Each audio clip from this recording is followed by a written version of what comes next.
Hola, buenos días. Bienvenidos al proyecto IPG Patsala de Español. Me llamo Carlos Izquierdo Tobías y soy ex profesor visitante de Jamia Millia Islamia en Nueva Delhi. Ahora nos encontramos en el módulo 8 del paper Cultura y Civilización Española. Este módulo se titula Los visigodos. Al iniciarse el siglo V, la península ibérica estaba plenamente romanizada. Si bien había aún diferencias entre las regiones y en la zona norte las poblaciones aún no estaban totalmente asimiladas. Sin embargo, el uso del latín era casi universal, excepto en la zona de los vascones, y la cristianización del territorio también estaba bastante avanzada. En el plano económico, el sistema romano está colapsándose y se produce un progresivo despoblamiento de las ciudades y una tendencia a la feudalización. La autoridad romana está en entredicho y se producen constantes luchas de poder. Al mismo tiempo se suceden revueltas campesinas y el ejército es incapaz de contenerlas. En este contexto, los pueblos bárbaros, literalmente extranjeros, al norte de las fronteras de Roma, empiezan a adentrarse en el imperio, saqueando y poniendo las bases para el fin de la Edad Antigua. La ciudad de Roma es saqueada por los visigodos de Alarico en el año 410. En este contexto general tienen lugar las invasiones bárbaras de la península ibérica. Vamos a hablar ahora sobre las invasiones bárbaras anteriores a los visigodos. En primer lugar, hay algunas incursiones aisladas de pueblos extranjeros en Hispania durante la época imperial. En el siglo II después de Cristo, varias tribus procedentes de África atravesaron el estrecho de Gibraltar e invadieron Hispania, devastando todo a su paso. Las tropas romanas contraatacaron y lograron expulsar a los invasores en los años 175 y 176. Posteriormente, durante el reinado del emperador Galieno, entre el año 253 y 268, tribus bárbaras de grancos alamanos llegaron a la península después de haber cruzado el Rin y saqueado la Galia, actual Francia. Estos invasores atacaron especialmente las ciudades que ya estaban en decadencia en aquella época, lo cual contribuyó aún más a la decadencia del Imperio Romano. Podemos situar estas invasiones en la segunda mitad del siglo III, alrededor del año 260.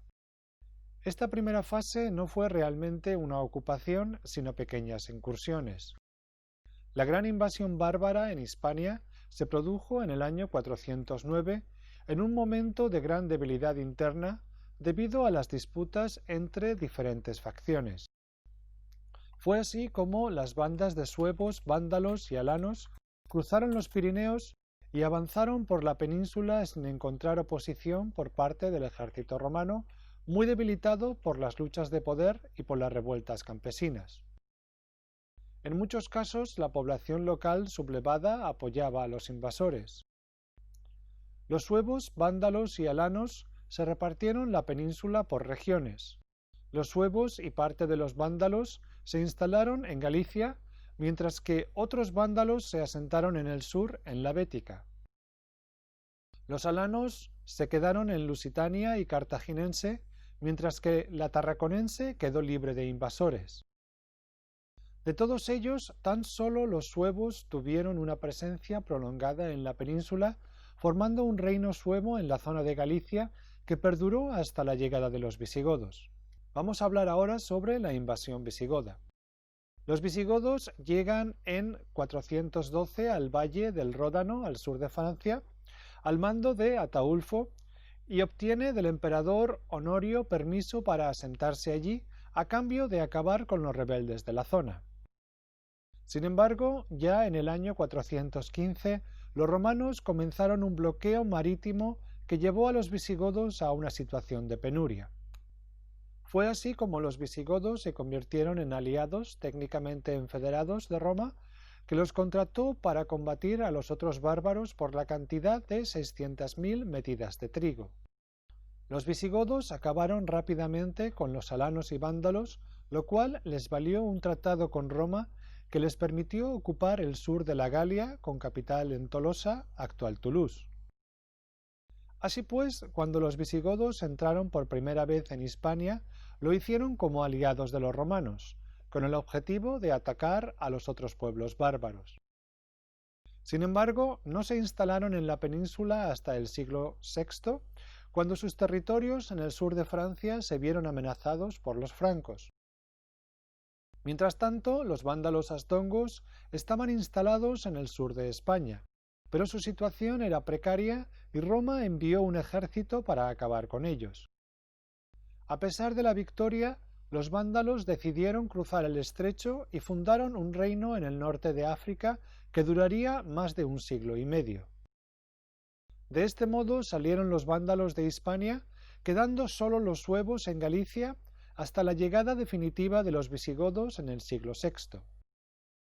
Los suevos, por su parte, mostraron un gran dinamismo durante esta época, lo que les llevó a salir de sus reductos en el noroeste de la península y dominar parte de la Lusitania, la cartaginense y la bética, oeste, este y sur respectivamente. Sin embargo, en el año 456 son derrotados y el sueño de un reino suevo que abarque toda la península se desvanece definitivamente a favor de los visigodos, quienes sí llegarán a realizarlo. Vamos a hablar ahora del establecimiento del reino visigodo. En la segunda mitad del siglo V el Imperio romano estaba políticamente deshecho. En el sur de la Galia, un poderoso reino visigodo bajo el mando de Eurico gobierna gran parte del territorio e inicia una política de expansión para hacerse con la zona oriental de la península ibérica, la Tarraconensis romana, en el año 472. Con esta anexión militar, los visigodos amplían sus dominios hasta el centro y suroeste de la península, instalando una importante guarnición goda en Mérida en el año 468. Los invasores hicieron un esfuerzo por atraerse la simpatía de la población romana de la zona, mejorando infraestructuras y creando lazos con la Iglesia. A la muerte de Eurico en 484, le sucede en el trono de Toulouse su hijo Alarico, quien inicia la expansión de la población visigoda en España. De este modo, el pueblo visigodo deja de ser una fuerza militar invasora para mezclarse con el tejido social preexistente en la península. La entrada de estas masas de godos tuvo lugar en el año 494 y estaba en gran parte motivada por la creciente rivalidad entre visigodos y francos, otro pueblo bárbaro asentado en la Galia. La tensión entre francos y visigodos terminará estallando y serán los visigodos quienes pierdan. Tras la batalla de Boilé en la primavera de 507 y el saqueo de Toulouse a manos de Clodoveo, los visigodos abandonan el sur de Francia y se instalan definitivamente en la península ibérica. En el proceso de invasión de la península ibérica, los visigodos derrotan a los suevos que estaban instalados en Galicia y expulsan a los bizantinos que estaban en el sur de la península. Durante la primera mitad del siglo VI, los reyes visigodos profesaban la religión cristiana, pero no eran católicos sino arrianos. El arrianismo era una de las muchas sectas de los primeros siglos del cristianismo, pero fue declarada herejía en el primer concilio de Constantinopla en el año 381 por negar la divinidad de Cristo que defendía la Iglesia católica.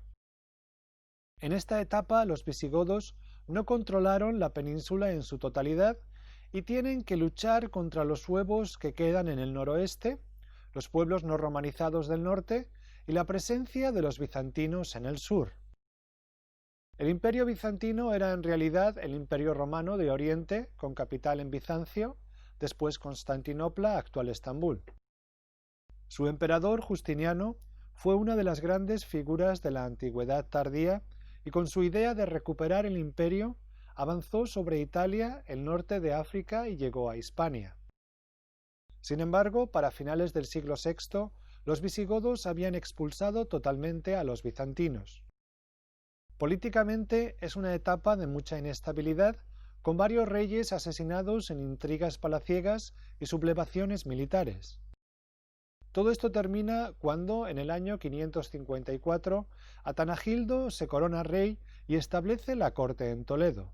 Poco después llega al trono Leovigildo, quien consolida la unificación del territorio y se convierte en la autoridad real única de la península tras derrotar definitivamente a los suevos en el año 584. Leovigildo adaptó las formas ceremoniales de un emperador a imitación de los bizantinos y romanos, abandonando así la tradicional simplicidad de los reyes anteriores.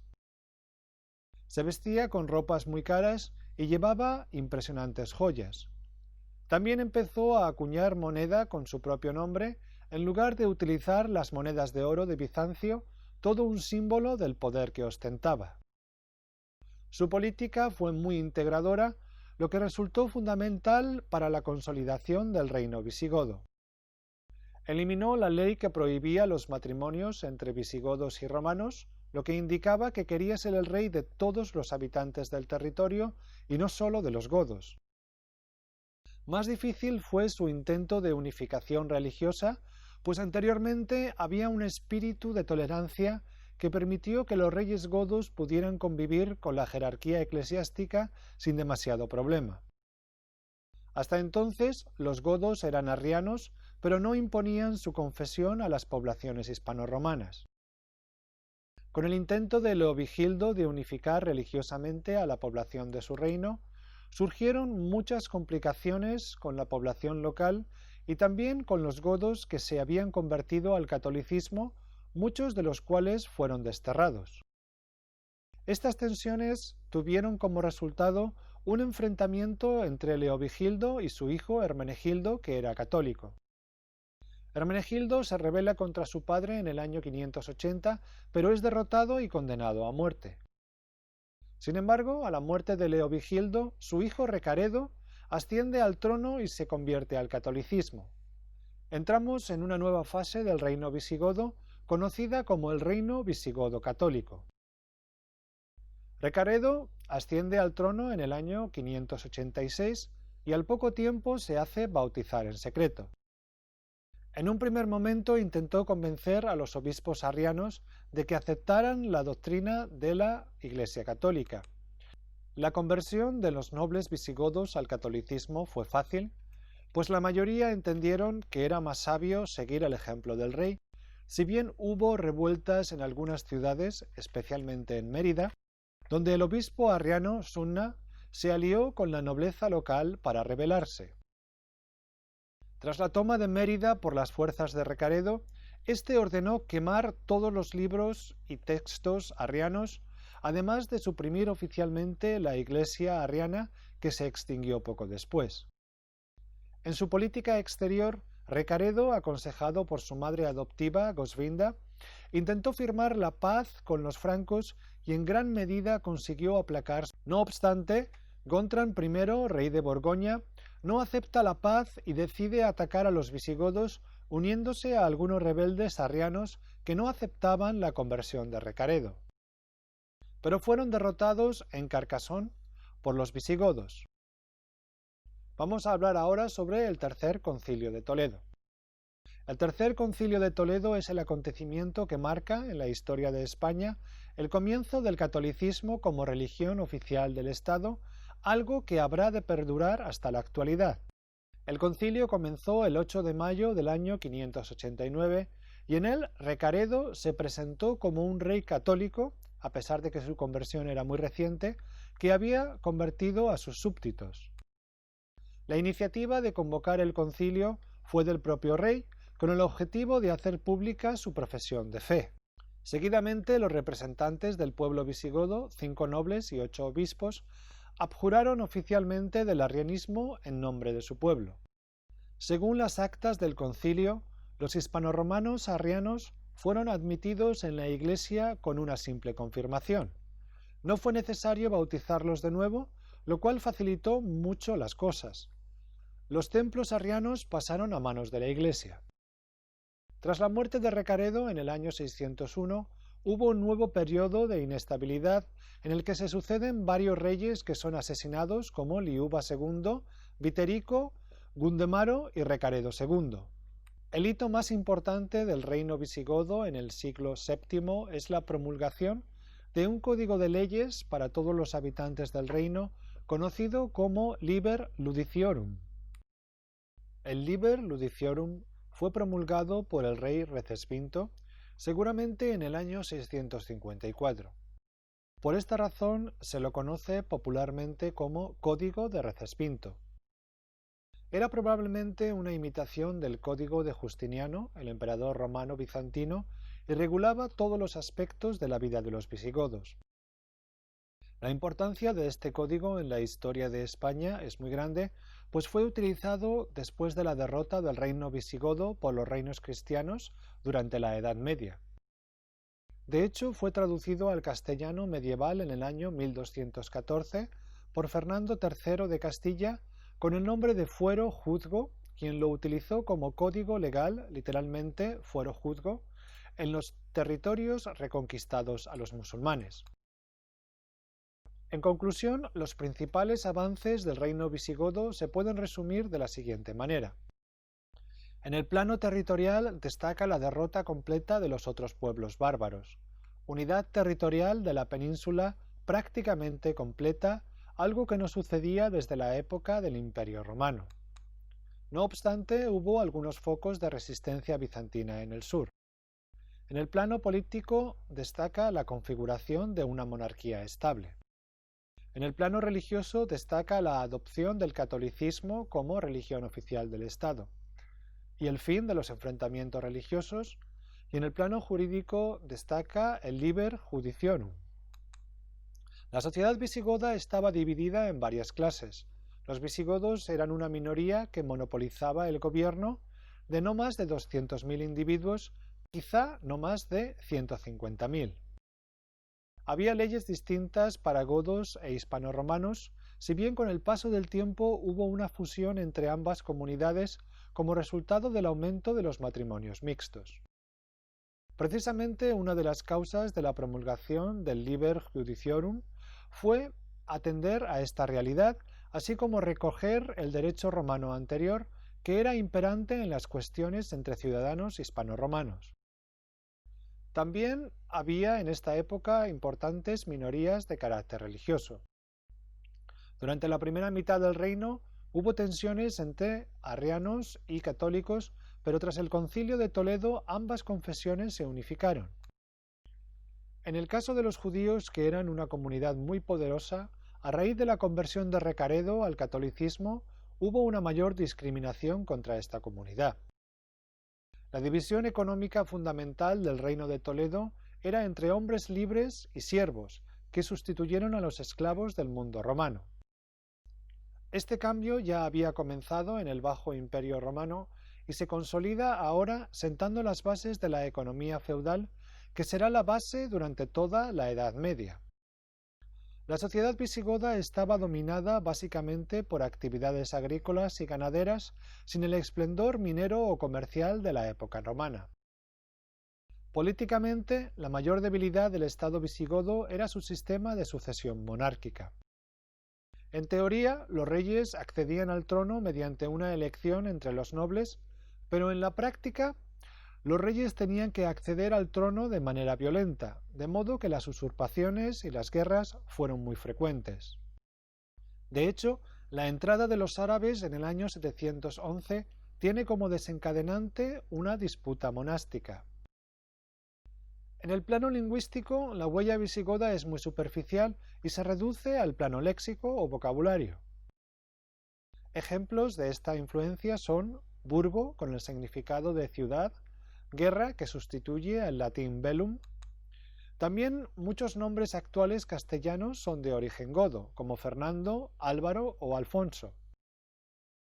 Sin duda, el personaje más importante de la cultura del reino visigodo es Isidoro de Sevilla, arzobispo de Sevilla, entre los años 599 y 639. Su esfuerzo fue capital en la diseminación de la cultura romana entre las capas dominantes de modo que los visigodos asimilaron paulatinamente la herencia de la cultura romana. Para ello escribió una enorme compilación de la cultura clásica que abarcaba muchos aspectos. Sus etimologías son sin duda su obra más importante, en la que recoge todo el saber de su época, desde la historia y la literatura hasta las ciencias naturales, la astronomía, pasando por el estudio del derecho y del lenguaje. También escribió una historia de los godos, vándalos y suevos, que es la fuente histórica más importante de este periodo, así como un tratado sobre música que permite conocer en gran detalle las prácticas musicales de una época tan remota. La obra de Isidoro de Sevilla fue muy influyente durante la Edad Media y también en la época renacentista, en la que los pensadores volvían sus ojos a la antigüedad clásica. Respecto al arte visigodo, si lo comparamos con las grandes obras de la ingeniería civil romana o con el esplendor del Califato de Córdoba, apenas encontramos elementos dignos de resaltar. En el plano arquitectónico, hay algunas iglesias de tamaño pequeño, como la de San Juan de Baños o la de San Pedro de la Nave. Las iglesias visigodas estaban decoradas de manera muy gráfica con elementos religiosos, como se puede observar en las siguientes imágenes. Los visigodos también eran excelentes orfebres, como se puede ver en las muestras que se han encontrado en varios yacimientos. Destaca la famosa corona del rey Recesvinto, que se puede ver en la siguiente imagen. Vamos a hablar ahora sobre el fin del reino visigodo y el surgimiento de los primeros reinos cristianos. Ya en el año 687, los árabes habían realizado una primera incursión en la península, concretamente en Levante. Sin embargo, la conquista no tuvo lugar hasta el año 711. Las razones hemos de buscarlas en el ímpetu conquistador de la nueva fe islámica y en el derrumbamiento del estado visigótico. En el año 710, tras la muerte del joven rey godo Bitiza, sobrevino una de las habituales luchas de poder entre las diferentes facciones de partidarios al trono. En este caso, Rodrigo y Agila II. Rodrigo ocupa el trono pero causa una guerra civil, pues gran parte de la aristocracia se oponía. La tradición cuenta que fue el conde don Julián, gobernador de Ceuta y partidario de Bitiza, quien facilitó a los musulmanes el paso del estrecho de Gibraltar, cuyo nombre deriva precisamente del general musulmán que dirigió la conquista, Tariq ibn Ziyad. La leyenda cuenta que don Julián hizo esto para vengarse del rey don Rodrigo, quien había forzado a su hija Florinda. Esta tradición legendaria es conocida como la leyenda de don Rodrigo y es utilizada por las fuentes cristianas para reivindicar la continuidad histórica entre el reino visigodo y los reinos cristianos en la Edad Media. Es interesante leer en este sentido el punto de vista contemporáneo expuesto por un intelectual como Juan Goytisolo en su novela del año 70, Reivindicación del conde don Julián, donde se reivindica no solo esta supuesta figura histórica, sino el legado musulmán. No obstante, parece que las fuentes históricas no hablan de ningún traidor que abriera la puerta del estrecho a los invasores árabes. Más bien, parece que estos ya tenían planificada la conquista del reino visigodo desde hacía tiempo. Lo que sí parece ser verdad es que al desembarcar Tariq fue bien recibido por algunos nobles partidarios de Agila II. Mientras tanto, el rey Rodrigo estaba en el norte luchando contra los vascones y decidió partir hacia el sur para plantar batalla, unificando las fuerzas con Agila II. En el mes de julio del año 711 tuvo lugar la batalla conocida como Batalla de Guadalete. En ella, los seguidores de Agila abandonaron al rey Rodrigo, quien murió en la batalla. Los visigodos, desorientados, trataron de organizar alguna resistencia, pero no pudieron defender la capital Toledo. Al año siguiente desembarcaron en la península más de 18.000 hombres que completaron la conquista de todo el territorio. Tan solo en algunos reductos del norte de España consiguieron mantener núcleos de resistencia que con el tiempo se convertirían en los reinos cristianos peninsulares.